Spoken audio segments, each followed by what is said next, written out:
Hey, welcome back. Now today you should be reading chapter 3 of the Gospel of Mark.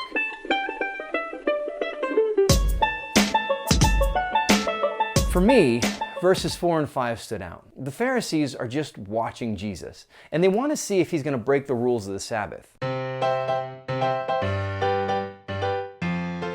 The Pharisees were a fundamentalist movement in ancient Israel. The goal of the movement was to call people back to the law of Moses. They wanted to bring the temple law into the daily lives of average people. Now, on the outside, that doesn't sound like such a bad thing. It almost sounds like a good thing. But here's the deal. The Pharisees are like Jesus' #1 antagonist in the Gospels. Why? In practice, Phariseeism was sort of the art of self-righteousness. Obey these rules perfectly, and that's what's going to keep you in right relationship with God. But God's law was about bringing people into covenant or family with him. The people did need to follow the law, but not just follow the law. See, they practiced the law, but they forgot the heart of it, love. It was a discipline, but it was a discipline without love, and that can quickly become abuse. Phariseeism is the spirit that says, go to the shortest mass on Sunday so we can get it out of the way and get on with the rest of our weekend. It's the spirit that says, I don't believe God would ever talk to me or anyone. It's a faith that's more about an insurance policy against hell than it is a relationship with a living God. And yes, the church has rules. They're not a bad thing. We do need to follow them.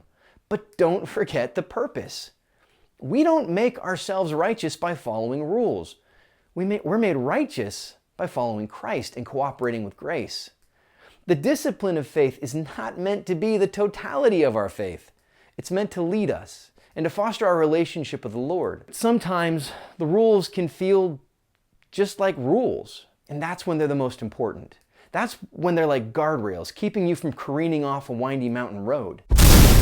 When the rules seem hard, rather than focusing on them and letting rebellion build in our hearts, we need to remember Christ's instructions in Matthew 11:28 and 29. He says, come to me, all you who labor and are burdened, and I'll give you rest. I like that part. He says, take my yoke upon you and learn from me. I like that too. And then he says, for I'm meek and humble of heart. That's the part I struggle with. Learn from me, I'm meek and humble. See, when the rules just feel like rules, and it feels like you're going through the motions of faith, come to the Lord and ask for his guidance. Ask for meekness and humility. God, help me love you in this. Help me to understand this.